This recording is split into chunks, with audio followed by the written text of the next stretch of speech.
Hola, ¿cómo están? Hoy vamos a explicar otra rama de la mecánica clásica conocida como dinámica, que es la parte de la mecánica que estudia la relación entre el movimiento y las causas que lo producen. Todo lo que produce ese movimiento se llama fuerza. ¿Y qué es la fuerza? La fuerza es toda acción capaz de modificar el estado de reposo y de movimiento de un cuerpo o de producir una deformación en él. ¿Cuáles son las unidades de la fuerza? En el sistema internacional, la unidad de fuerza se llama Newton y el Newton es igual a kilogramos por metros sobre segundos al cuadrado. En el sistema cgesimal, es decir, en el CGS, la unidad de la fuerza son las dinas y las dinas son igual a gramos centímetros sobre segundos al cuadrado. ¿Con qué aparato se mide la fuerza? El aparato utilizado para medir la fuerza se conoce con el nombre de dinamómetro. Además de todo lo anterior, la fuerza es un vector que tiene las siguientes características: la magnitud, que es el valor de la fuerza; el sentido, hacia dónde se dirige la fuerza; el punto de aplicación, que es el origen de la flecha; y la dirección, que es la orientación de la fuerza. La fuerza se clasifica en fuerzas a distancia y fuerzas de contacto. La fuerza a distancia son aquellas en que el cuerpo ejerce la fuerza y quien la recibe no está en contacto directo. En este caso tenemos los imanes, las cargas eléctricas. Las fuerzas de contacto, cuando existe un contacto entre el cuerpo que ejerce la fuerza y el cuerpo sobre el cual se aplica dicha fuerza. Los cuerpos reaccionan de diferentes maneras ante la aplicación de una fuerza. De allí que algunos pueden ser o no deformados. Los cuerpos que pueden ser deformados, en este caso encontramos los resortes. La fuerza que se le aplica a los resortes es llamada fuerza restauradora o recuperadora. Quiere decir que esa fuerza restauradora recuperadora no le gusta ver al resorte deforme. Ella siempre quiere ver al resorte en su posición de equilibrio. Esa fuerza restauradora se expresa de la siguiente manera: F es igual a menos K por X o F es igual a K por X. ¿Qué tiene que ver el signo? Mucho. Cuando es negativo es porque el resorte está comprimido. Y cuando es positivo es porque el resorte está estirado.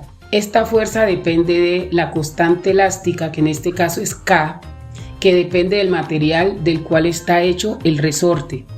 La elongación, que en este caso es X, que es el alargamiento, distancia o longitud, que se estira o comprime el resorte a partir de su estado natural.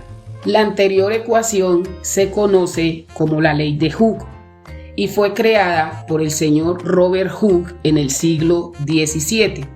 Y esa ley nos dice: si ejercemos una fuerza sobre un cuerpo elástico, en este caso un resorte, este se deforma de manera directamente proporcional a la fuerza aplicada. Sobra decir que esta ley también es conocida como ley de la elasticidad. Algo que hay que tener en cuenta: para que los objetos ejerzan fuerza de contacto, deben tocarse. Ejemplos comunes de fuerzas de contacto tenemos la tensión, la normal, la fuerza de rozamiento o fricción. También hay cuerpos que no necesitan tocarse para que se ejerza fuerza entre ellos. Por ejemplo, tenemos la fuerza peso, la normal, el peso, la tensión, la fuerza de rozamiento son conocidas como fuerzas mecánicas especiales, que son todas las fuerzas que actúan sobre un cuerpo en una situación dada. Les voy a hablar de cada una de ellas. La fuerza normal es la fuerza que ejerce una superficie sobre un cuerpo que se encuentra apoyado en ella. La fuerza peso es la fuerza con que la tierra nos atrae a su superficie. La fuerza tensión es la que se desarrolla en una cuerda, un cordel o un cable cuando se estira bajo una fuerza aplicada. Y la fuerza de fricción o rozamiento es la fuerza que existe entre dos superficies en contacto que se oponen al deslizamiento. ¿Y qué más debes saber de las fuerzas mecánicas especiales? Primero, la fuerza normal no se grafica en cuerpos que estén colgando. Segundo, El peso y la normal tienen la misma magnitud, pero van en sentido contrario. Tercero, la normal siempre se grafica hacia arriba y el peso hacia abajo. Cuarto, la tensión no se grafica en cuerpos que estén apoyados, a no ser que estén siendo jalados por una cuerda. La fuerza aplicada al cuerpo y la fuerza de rozamiento siempre van en sentido contrario, porque la fuerza de rozamiento, ya se los había dicho anteriormente, es la fuerza que se opone al movimiento de los cuerpos. La fuerza del peso siempre se va a graficar en los cuerpos que estén apoyados o en los cuerpos que estén colgando.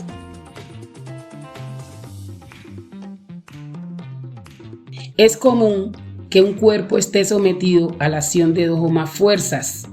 En estos casos, esto puede representarse mediante una única fuerza y se denomina fuerza resultante, que es la suma vectorial de todas las fuerzas que actúan sobre un cuerpo. Para calcular esa fuerza resultante, debemos tener en cuenta los siguientes casos. Primero, cuando las fuerzas que actúan tienen la misma dirección y sentido. Para calcular la resultante, sumamos esas dos fuerzas y la resultante queda con el mismo sentido que tienen las dos fuerzas. Segundo, fuerzas que actúan en la misma dirección pero en sentido contrario.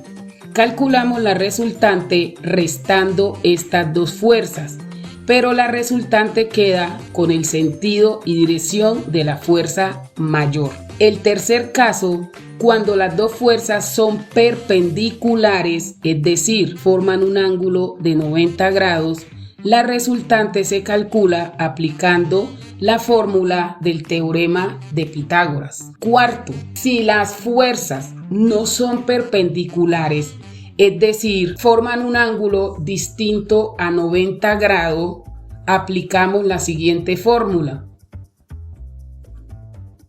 Esto ha sido todo por hoy. Muchas gracias por haberme escuchado. Los invito a suscribirse a mi canal. ¡Chao!